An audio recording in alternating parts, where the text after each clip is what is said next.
Helo, a chroeso I gyflwyniad uwchgyfrannol a safon uwch hanes. Fy enw I yw Miss Sian Jones, a fi yw pennaeth yr adran. Yn y cyflwyniad yma, gewch glywed am gynnwys y cwrs ac dulliau asesu. Hanes yw'r astudiaeth o ddehongliadau o'r gorffennol.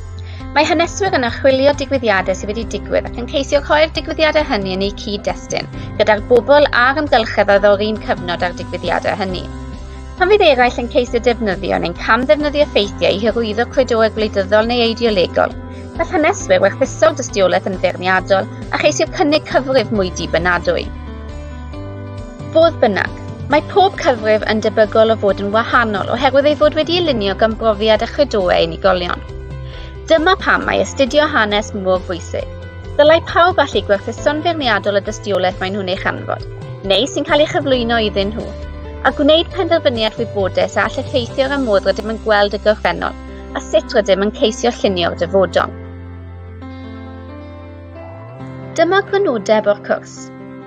Bydd 5 uned yn cael eu hastudio ar draws y 2 flynedd, 2 ym mlwyddyn 12 a 3 ym mlwyddyn 13.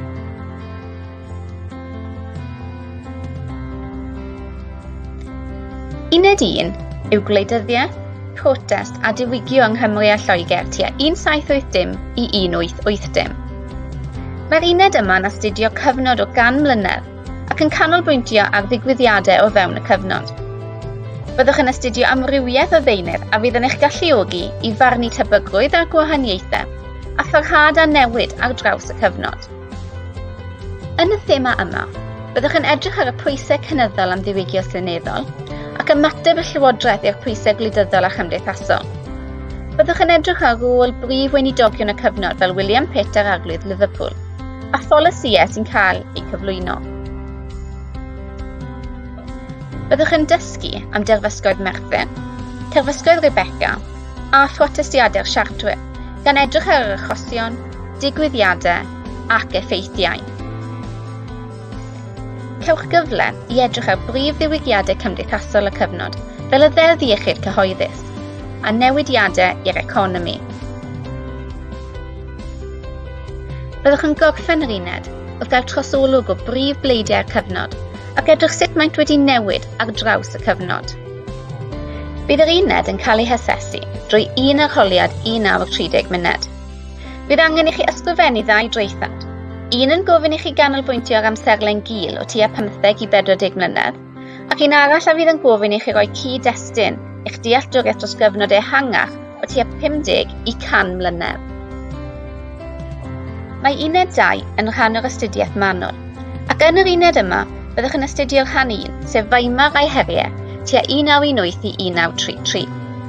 Yn yr astudiaeth hon, bydd gofyn I chi ddatblygu sgiliau gwerthuso a dadansoddi, a chymhwyso'r sgiliau hyn at gyfres o ffynonellau cynradd a neu gyfoes, yn ogystal â dehongliadau o hanes fel eu cyflwynir gan haneswyr gwahanol. Yn y thema yma, byddwch yn edrych ar effaith y Rhyfel Byd Cyntaf ar yr Almaen, gan ganolbwyntio ar yr argyfwng gwleidyddol a phroblemau gweriniaeth Weimar. Byddwch hefyd yn edrych ar dwf y blaid Natsiaidd. Bydd yr uned yn cael ei hasesu drwy un arholiad 1945 munud.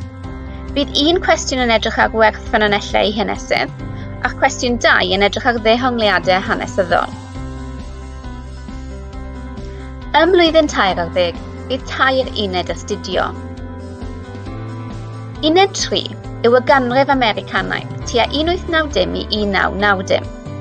Mae'r uned yma'n astudiaeth eang sy'n ymdrin ag o leiaf 100 mlynedd o newid a datblygiad hanesyddol. Bydd angen I chi ddadansoddi a gwerthuso cyflymder a graddau newid hanesyddol drwy gydol yr uned, gan dynnu cysylltiadau rhwng agweddau gwahanol ar hanes a chanolbwyntio ar faterion megis achos ac arwyddocâd. Yn gyntaf, byddwch yn edrych ar y frwydr dros hawliau sifil ar draws y cyfnod. Byddwch yn astudio pobl allweddol y cyfnod megis Booker T. Washington a Martin Luther King, ynghyd â phrif digwyddiadau'r cyfnod, gan edrych ar effaith yr ail rhyfel byd ar hawliau sifil, y mudiad hawliau sifil a maint y newid. Byddwch hefyd yn astudio'r thema ffurfio pŵer mawr. Byddwch yn dysgu am rôl Unol Daleithiau America yn yr Rhyfel Byd Cyntaf a'r Ail Rhyfel Byd, ynghyd â'i ymglymiad yn y Rhyfel Oer. Bydd yr uned yn cael ei hasesu drwy un arholiad 1 awr 45 munud. Bydd angen i chi gwblhau 2 draethawd.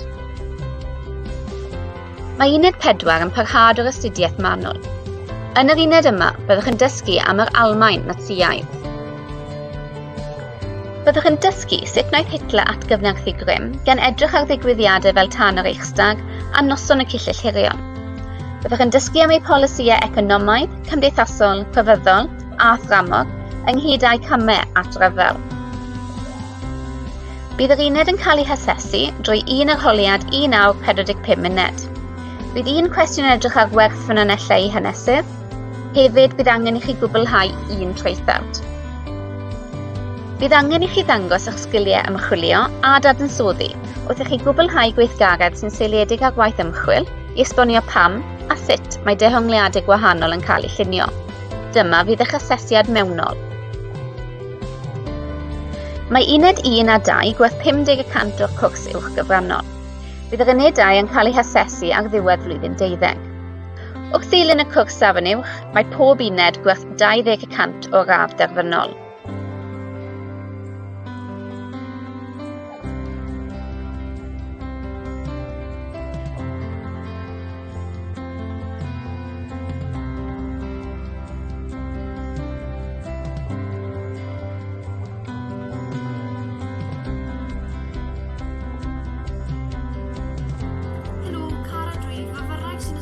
Hanes Efenol.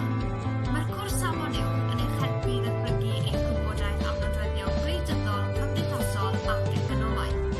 Mae'n ddiddorol sydd â nifer o sgiliau megis, archwilio a dadansoddi gwybodaeth. Trwy ddatblygu'r sgiliau yma, rydych yn gallu ennill sgiliau trosglwyddiadwy. Mae safon uwch yn gyfle i wellu'ch gwybodaeth am y gorffennol a datblygu'r sgiliau amrysiadwy ar gyfer y dyfodol. Felly, ewch amdani. O ystyried bod hanes yn ddisgybleth uchel ei pharch, sy'n seiliedig ar sgiliau, nid oes unrhyw yrfaudd penodol yn cael ei heithrio gan ei hastudio. Mae'r sgiliau mae'n ei datblygu yn addas ar gyfer amrywiaeth eang o yrfaudd, gan gynnwys rheini sy'n gofyn am ymchwilio, dadansoddi, trafod a chyflwyno.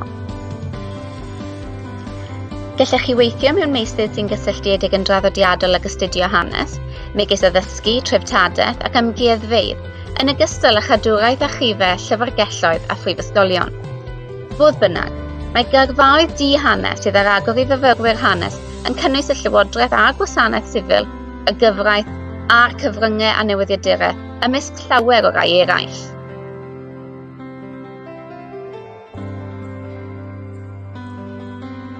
Diolch am wrando. Edrychaf ymlaen at groesawu chi i'r adran.